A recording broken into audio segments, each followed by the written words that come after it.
साथियों नमस्कार। पटना बिहार से मैं अमिताभ कुमार दास, आईपीएस 94 बैच, और आप देख रहे हैं मेरा अपना यूट्यूब चैनल दास बोले।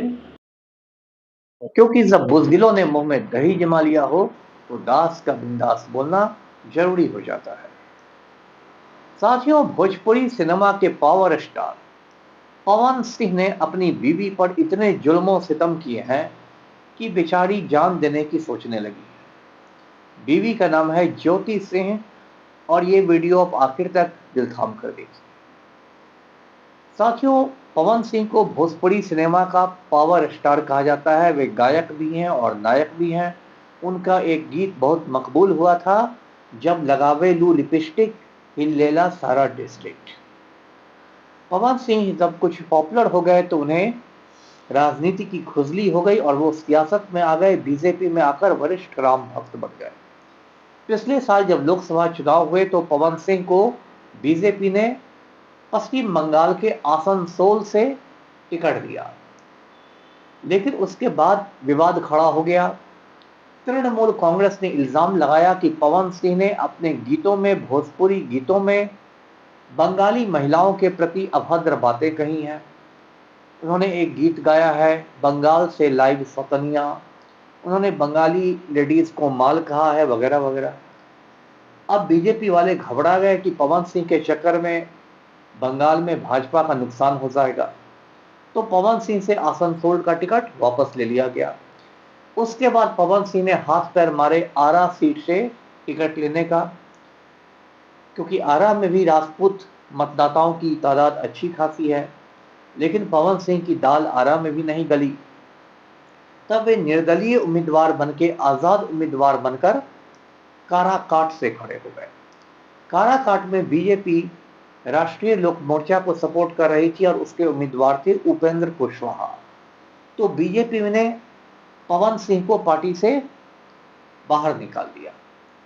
चुनाव जब हुए तो पवन सिंह ने अच्छे खासे वोट काट लिए, 2 लाख से ज्यादा वोट काट लिए।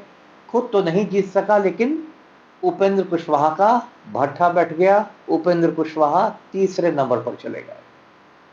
अभी जो पवन सिंह है, इसका पारिवारिक जीवन भी हमेशा से विवादों में रहा है। फैमिली लाइफ, इसकी पहली शादी हुई थी नीलम सिंह से, जो इसके भाई की ही साली थी। लेकिन नीलम सिंह ने शादी के 1-2 साल के अंदर ही खुदकशी कर ली, सुसाइड कर लिया। और नीलम सिंह की आत्महत्या की वजह आज तक नहीं पता चली है। वैसे मैं आपको बता दूं कि आत्महत्या करना बहुत बड़ा पाप है। उसके बाद ये जो पवन सिंह है, ये एक भोजपुरी की अभिनेत्री के साथ, एक्ट्रेस के साथ लिव इन में रहने लगा। लिव इन रिलेशनशिप का आप मतलब जानते हैं। जब कोई महिला और पुरुष बिना शादी के साथ रहते हैं तो उसे लिव इन कहते हैं। हिंदी में से सहजीवन कहते हैं और इसको हिंदुस्तान में कानूनी मान्यता भी है। इसमें कुछ गैर कानूनी नहीं। लेकिन कुछ दिनों बाद पवन सिंह की इस एक्ट्रेस के साथ भी खटर पटर हो गई और फिर दोनों में ब्रेकअप हो गया और वो जो अभिनेत्री थी वो रोते धोते पवन सिंह की जिंदगी से बाहर चली गई। इसके बाद पवन सिंह ने ज्योति सिंह से शादी की, लेकिन ये शादी भी टिक नहीं पा रही थी और जल्दी ही दोनों का तलाक का मुकदमा हो गया आरा के फैमिली कोर्ट में। इस तलाक के मुकदमे के दौरान पवन सिंह ने कहा कि ज्योति सिंह के पेट में गोलियों के निशान हैं। ज्योति सिंह ने कहा कि पवन सिंह को अंदरूनी बीमारी है। मतलब बहुत रायता फैला। फिर एलिमोनी को लेके भी, यानी गुजारा भत्ता को लेके भी दोनों में बहुत झगड़ा हुआ। लेकिन जब ये पवन सिंह ने ऐलान किया कि वो काराकाट से चुनाव लड़ेगा, तो अचानक पवन सिंह और ज्योति सिंह में मेल मिलाप हो गया, सुलह सफाई हो गई।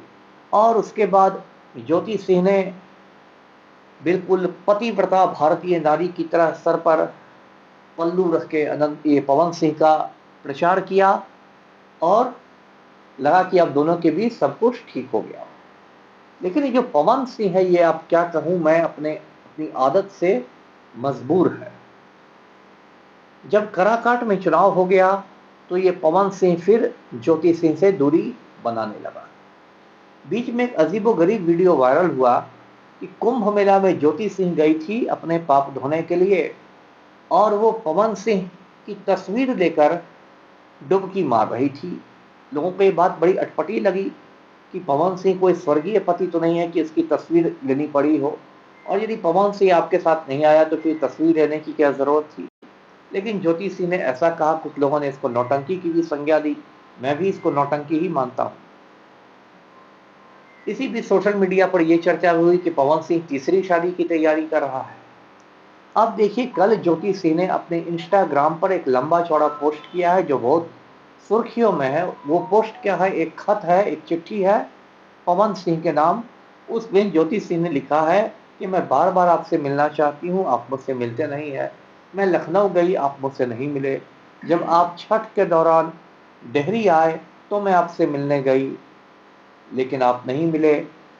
आप मेरे पिताजी का भी अपमान करते हैं, मुझसे आपको मिलने नहीं दिया जाता है, और आप मेरे कॉल्स नहीं उठाते, मेरे मैसेज का जवाब नहीं देते। मैं चाहती हूँ कि आत्मदाह कर लूँ, मतलब जल कर मर जाऊँ, लेकिन ऐसा नहीं करूँगी, नहीं तो लोग मुझे ही ब्लेम करेंगे। आप कृपया मेरे कॉल्स उठाएं, मेरे मैसेज का जवाब दें, वगैरह वगैरह।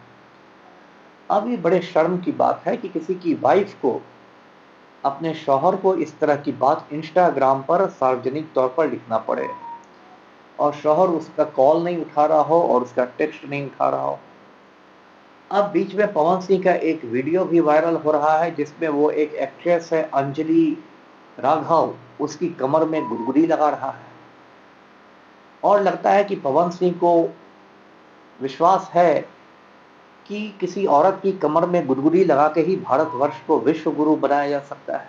वीडियो को देखकर ऐसा लगता है, मतलब पवन सिंह सुधरने वाला है नहीं। तो ये सारी बातें हैं। अब एक बार फिर बात शुरू हो गई है कि ज्योति सिंह और पवन सिंह के रिश्तों का क्या होगा। देखिए, पवन सिंह की तो गलती है ही, 100% गलती है। ये आदमी कभी मुझे सही नहीं लगा, ये जातिवादी है, बस इसके दिमाग में राजपूत राजपूत घूमता है। ये आदमी सांप्रदायिक है, भाजपा जैसी कम्युनल पार्टी में चला गया था। ये आदमी अवसरवादी है, डगरा का बैगन है, कभी इस पार्टी में कभी उस पार्टी में। ये आदमी किसी महिला का होके नहीं रह सकता। इसकी पहली पत्नी ने सुसाइड कर लिया, दूसरी इसको छोड़ के चली गई, तीसरी के साथ खटर पटर है। तो पवन सिंह की तो गलती है ही, लेकिन ज्योति सिंह की भी गलती है। ज्योति सिंह जैसी जो महिलाएं होती है वो पतिव्रता नारी बनने के चक्कर में अपने हस्बैंड के पैर की जूती बन जाती है, अपना सारा स्वाभिमान, सारा सेल्फ रिस्पेक्ट ताक पर रख देती है। खुद कह रही है कि पवन सिंह इसके पिता का अपमान कर रहा है, तब भी पवन सिंह के पीछे पीछे घूम रही है। तो मैं तो एक शुभचिंतक के नाते, एक वेल विशर के नाते ज्योति सिंह को यही सलाह दूंगा कि पवन सिंह को तलाक देकर अपनी जिंदगी नए सिरे से उसको शुरू करनी चाहिए। पवन सिंह सुधरने वाला आदमी नहीं है। इस मामले में बिहार राज्य महिला आयोग को स्वतः संज्ञान लेना चाहिए, सुओ मोटू कॉग्निजेंस लेना चाहिए, और पवन सिंह को एक नोटिस जारी करना चाहिए। लेकिन बिहार राज्य महिला आयोग में जिस चमची किस्म की महिलाएं बैठी हुई हैं, उससे मुझे कोई उम्मीद नहीं है कि वो पवन सिंह को नोटिस भेजने की हिम्मत जुटा पाएंगी। तो मामला यही है। अंत में मैं पवन सिंह के जो सो कॉल्ड प्रशंसक हैं, फैंस हैं, उनसे यही कहूँगा कि ये जो बंदा है, ये ऐसा बंदा नहीं है कि आप इसके प्रशंसक बन सके। हो सकता है बहुतों के दिमाग को जात पात ने सड़ा दिया है और वो सिर्फ राजपूत होने की वजह से इसके पीछे दौड़ रहे हों, बहुत लोग बाकी वजह से इसके पीछे दौड़ रहे हों। लेकिन पवन सिंह ने सिर्फ इस समाज को कलंकित किया है, अपने परिवार को कलंकित किया है, अपनी बीवी के साथ नाइंसाफ़ी की है। ऐसे बीवी के साथ नाइंसाफ़ी करना तो राम भक्तों की पुरानी परंपरा है। हमारा जो नालायक प्रधानमंत्री है नरेंद्र मोदी, वो भी अपनी बीवी जसोदा बेन को घुसने नहीं देता है पीएम हाउस में, और जब मोदी की चर्चा होती है तो उसके दलाल सीधे गौतम बुद्ध करने लगते हैं, और कहते हैं कि जिस तरह गौतम बुद्ध ने अपनी बीवी को छोड़ दिया था उसी तरह मोदी जी भी ने छोड़ दिया, वगैरह वगैरह। खैर, ये फालतू बातें हैं। नरेंद्र मोदी गौतम बुद्ध के पैर की धूल के बराबर नहीं है। तो इस वीडियो को आप लाइक कीजिए, शेयर कीजिए, चैनल को सब्सक्राइब कीजिए। धन्यवाद। जय हिंद।